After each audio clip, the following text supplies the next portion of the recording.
Hi hello ನಮಸ್ತೆ welcome back to my channel MPS creation foods.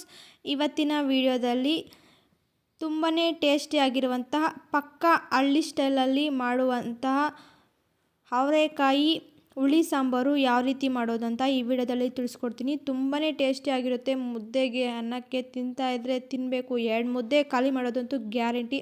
ಅಷ್ಟು ರುಚಿಯಾಗಿರುತ್ತೆ. ತುಂಬ ಈಸಿಯಾಗಿ ಒಂದು 20 ನಿಮಿಷದಲ್ಲಿ ಮಾಡ್ಬೋದು. ಅಷ್ಟು ಚೆನ್ನಾಗಿರುತ್ತೆ. ಒಮ್ಮೆ ಟ್ರೈ ಮಾಡಿ ನೋಡಿ. ಬನ್ನಿ ವಿಡಿಯೋನ ಸ್ಟಾರ್ಟ್ ಮಾಡೋಣ.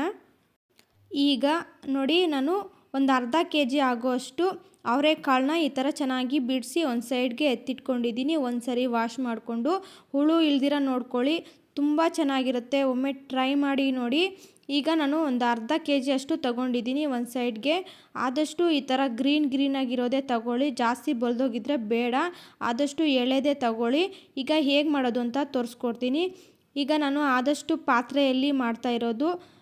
ನೀವು ಕುಕ್ಕರ್ಗೆ ಇಡೋದೇನು ಬೇಕಾಗಿಲ್ಲ, ಒಂದು 20 ನಿಮಿಷದಲ್ಲಿ ಆರಾಮ್ಸೆ ಮಾಡ್ಕೋಬೋದು.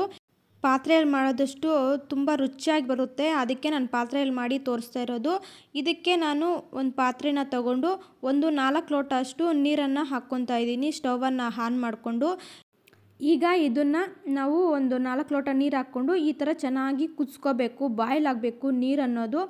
ಈಗ ನಾವೇನು ತೊಳೆದಿಟ್ಕೊಂಡಿದ್ದೀವಲ್ಲ ಅವರೆಕಾಳನ್ನ, ಈಗ ಅದನ್ನು ಒಂದು ಸರಿ ವಾಶ್ ಮಾಡಿಕೊಂಡು ಈಗ ಅದರಲ್ಲಿ ಹಾಕ್ಕೋಬೇಕು.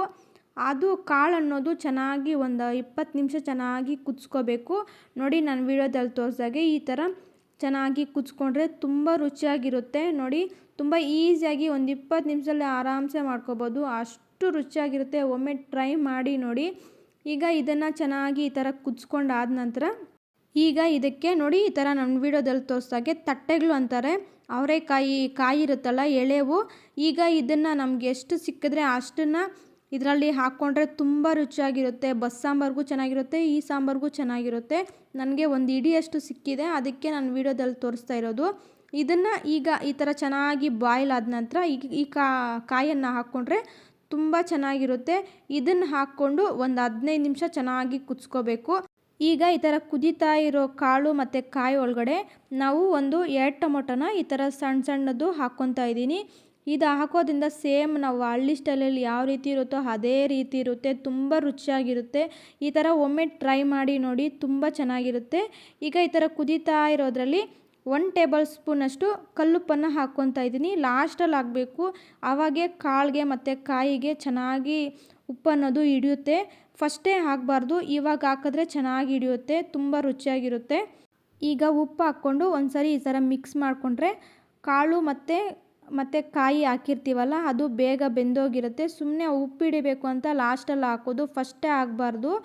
ಈಗ ಇದನ್ನು ಒಂದು 5 ನಿಮಿಷ ಚೆನ್ನಾಗಿ ಕುದಿಸ್ಕೊಂಡು ಸ್ಟವನ್ನು ಆಫ್ ಮಾಡ್ಕೋಬೇಕು. ಈಗ ಅದು ಮಸಾಲೆ ನೋಡೋಣ ಬನ್ನಿ.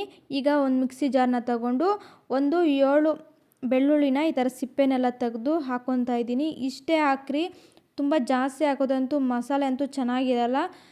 ತುಂಬ ಆದಷ್ಟು ಕಮ್ಮಿ ಹಾಕ್ಕೊಳ್ಳಿ ಬೆಳ್ಳುಳ್ಳಿ ಅನ್ನೋದು. ಈಗ ಅದಕ್ಕೆ ನಾನು 1 ಗಡ್ಡೆ ಆಗುವಷ್ಟು ಈರುಳ್ಳಿನ ಹಾಕ್ಕೊತಾ ಇದ್ದೀನಿ. 1 ಹಿಡಿಯಷ್ಟು ಹಸಿ ಕೊಬ್ಬರಿನ ಹಾಕ್ಕೊತಾ ಇದ್ದೀನಿ, ಜಾಸ್ತಿ ಬೇಡ. ಇದೇ ಥರ ಹಾಕಿ ನಾನು ವಿಡಿಯೋದಲ್ಲಿ ತೋರಿಸ್ದಾಗೆ ತುಂಬ ರುಚಿಯಾಗಿರುತ್ತೆ. ಪಕ್ಕಾ ಹಳ್ಳಿ ಸ್ಟೈಲಲ್ಲಿ ಮಾಡುವಂಥ ಸಾಂಬಾರು ಇದು, ತುಂಬ ಚೆನ್ನಾಗಿರುತ್ತೆ. ಈಗ ನೋಡಿ, ಒಂದು ಸ್ವಲ್ಪ ಅರ್ಧ ನಿಂಬೆಹಣ್ಣು ಆಗೋಷ್ಟು ಹುಣಸೆಹಣ್ಣನ್ನ ತೊಗೊತಾ ಇದ್ದೀನಿ. ಆದಷ್ಟು ಕಮ್ಮಿನೇ ಯೂಸ್ ಮಾಡಿ. ಈಗ 3 ಟೊಮೊಟೊ ಹಾಕ್ತಾ ಇದ್ದೀವಲ್ಲ, ಈಗ ಅದಕ್ಕೆ ಸ್ವಲ್ಪ ಕೊತ್ತಂಬರಿ, ನಾಟಿ ಕೊತ್ತಂಬರಿನ ಹಾಕ್ಕೊತಾ ಇದ್ದೀನಿ. ನಾವೇನು ಇವಾಗ ಬೇಯಿಸ್ಕೊಂಡು ಇಟ್ಕೊಂಡಿದ್ದೀವಲ್ಲ ಟೊಮೊಟೊನ, ಈ ಥರ ಲೇಯರ್ ಥರ ಬಂದಿರುತ್ತೆ. ಈಗ ಅದನ್ನು ಹಾಕ್ಕೊಂಡು ಈಗ ನೋಡಿ, ಒಂದು ಕಾಳು ಅನ್ನೋದು ಒಂದು ಅರ್ಧ ಸ್ಪೂನಷ್ಟು ಹಾಕ್ಕೊತಾ ಇದ್ದೀನಿ. ಇದು ಹಾಕೋದ್ರಿಂದ ಟೇಸ್ಟು ಚೆನ್ನಾಗಿರುತ್ತೆ, ಗಟ್ಟಿ ಬರುತ್ತೆ ಸಾಂಬಾರು ಅನ್ನೋದು. ಈಗ ನೋಡಿ, ಅದಕ್ಕೆ ಮಸಾಲೆ ನೋಡೋಣ. 1 ಟೇಬಲ್ ಸ್ಪೂನಷ್ಟು ನಾಟಿ ಧನಿಯಾ ಪುಡಿ, ಒಂದು ಅರ್ಧ ಚಿಟಿಕೆಯಷ್ಟು ಅರಿಶಿನ, 1 ಟೇಬಲ್ ಸ್ಪೂನಷ್ಟು ಖಾರದ ಪುಡಿ, ಅರ್ಧ ಟೇಬಲ್ ಸ್ಪೂನಷ್ಟು ಸಾಂಬಾರು ಪುಡಿನ ಹಾಕ್ಕೊತಾ ಇದ್ದೀನಿ. ಈಗ ಇದನ್ನು ಜಾರ್ ಒಳಗಡೆ ಹಾಕ್ಕೋಬೇಕು. ಈಗ ಇದಕ್ಕೆ ಒಂದು ಲೋಟ ಅಷ್ಟು ನೀರನ್ನು ಹಾಕ್ಕೊತಾ ಇದ್ದೀನಿ. ಸ್ವಲ್ಪ ಹಾಕ್ಕೊಂಡು ಈ ಥರ ಚೆನ್ನಾಗಿ ಪೇಸ್ಟ್ ಮಾಡ್ಕೊಂಡು ಬರಬೇಕು. ತುಂಬ ಸಿಂಪಲ್ ಮೆಥಡಲ್ಲಿ ತೋರಿಸ್ಕೊಡೋದು. ಈ ಸೀಸನ್ನಲ್ಲಿ ಮಾಡ್ಕೊಂಡು ತಿಂತಾಯಿದ್ರೆ ಸೂಪರಾಗಿರುತ್ತೆ. ಒಮ್ಮೆ ಟ್ರೈ ಮಾಡಿ ನೋಡಿ. ಈಗ ನಾವು ಸ್ಟವನ್ನು ಆಫ್ ಮಾಡ್ಕೊಂಡು ಇಟ್ಕೊಂಡಿದ್ದೀವಲ್ಲ ಕಾಳು ಅನ್ನೋದು, ಈಗ ಅದರೊಳಗಡೆ ಹಾಕ್ಕೊಂಡು ಚೆನ್ನಾಗಿ ಮಿಕ್ಸ್ ಮಾಡ್ಕೋಬೇಕು. ಆದಷ್ಟು ಸ್ವಲ್ಪ ನೀರು ಜಾಸ್ತಿನೇ ಹಾಕ್ಕೊಳ್ಳಿ. ಮಸಾಲೆ ಫುಲ್ಲು ಫ್ಲೇವರ್ ಹೋಗೋವರೆಗೂ ಚೆನ್ನಾಗಿ ಕುದಿಸ್ಕೋಬೇಕು. ಈ ಕ್ವಾಂಟಿಟಿಯಲ್ಲಿ ಇರಬೇಕು ಅಷ್ಟೇ, ತುಂಬ ನೀರಿರಬಾರ್ದು. ನಾನು ವಿಡಿಯೋದಲ್ಲಿ ತೋರಿಸ್ದಾಗೆ ಆ ಥರ ಇರಲಿ ಕ್ವಾಂಟಿಟಿಯಲ್ಲಿ ನೀರು.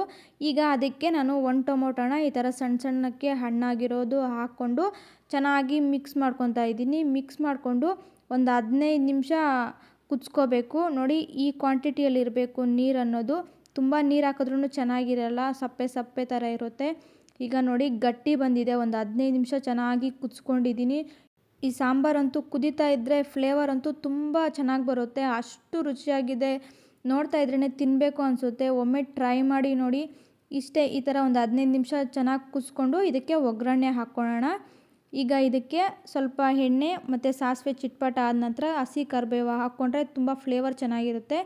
ಸ್ವಲ್ಪ ಈರುಳ್ಳಿ ಬ್ರೌನ್ ಕಲರ್ವರೆಗೂ ಫ್ರೈ ಮಾಡಿಕೊಂಡು ಈಗ ಅದನ್ನು ಹಾಕ್ಕೊತಾ ಇದ್ದೀನಿ ಸಾಂಬಾರು ಒಳಗಡೆ. ಈಗ ಅದನ್ನು ಹಾಕ್ಕೊಂಡು ಸ್ಟವನ್ನು ಆಫ್ ಮಾಡ್ಕೊಂಡು ಬಿಟ್ಟಿರ್ತೀವಿ ಚೆನ್ನಾಗಿ ಕುದ್ದಾದ ನಂತರ. ಈಗ ಅದನ್ನು ಹಾಕ್ಕೊಂಡು ಚೆನ್ನಾಗಿ ಈ ಥರ ಮಿಕ್ಸ್ ಮಾಡಿಕೊಂಡ್ರೆ ಫ್ಲೇವರ್ ಅಂತೂ ತುಂಬ ರುಚಿಯಾಗಿರುತ್ತೆ. ಪಕ್ಕಾ ಹಳ್ಳಿ ಸ್ಟೈಲಲ್ಲಿ ಮಾಡುವಂಥ ಸಾಂಬಾರು. ಒಮ್ಮೆ ಟ್ರೈ ಮಾಡಿ ನೋಡಿ, ತುಂಬ ಚೆನ್ನಾಗಿರುತ್ತೆ. ಬಿಸಿ ಬಿಸಿ ಮುದ್ದೆಗೆ, ಅನ್ನಕ್ಕೆ ತುಂಬ ರುಚಿಯಾಗಿರುತ್ತೆ. ಒಮ್ಮೆ ಟ್ರೈ ಮಾಡಿ ನೋಡಿ. ನೋಡಿದ್ರಲ್ಲ ಅವರೆಕಾಯಿ ಹುಳಿ ಸಾಂಬಾರು ಯಾವ ರೀತಿ ಮಾಡೋದು ಅಂತ. ಒಮ್ಮೆ ಟ್ರೈ ಮಾಡಿ ನೋಡಿ. ಈ ವಿಡಿಯೋ ನಿಮಗೆ ಸ್ವಲ್ಪನಾದರೂ ಇಷ್ಟ ಆದರೆ ಪ್ಲೀಸ್ ಒಂದು ಲೈಕ್ ಮಾಡಿ, ಶೇರ್ ಮಾಡಿ, ಸಬ್ಸ್ಕ್ರೈಬ್ ಮಾಡಿ, ನಿಮ್ಮ ಫ್ರೆಂಡ್ಸ್ ಆ್ಯಂಡ್ ಫ್ಯಾಮ್ಲಿಗೆ ಶೇರ್ ಮಾಡಿ. Thank you.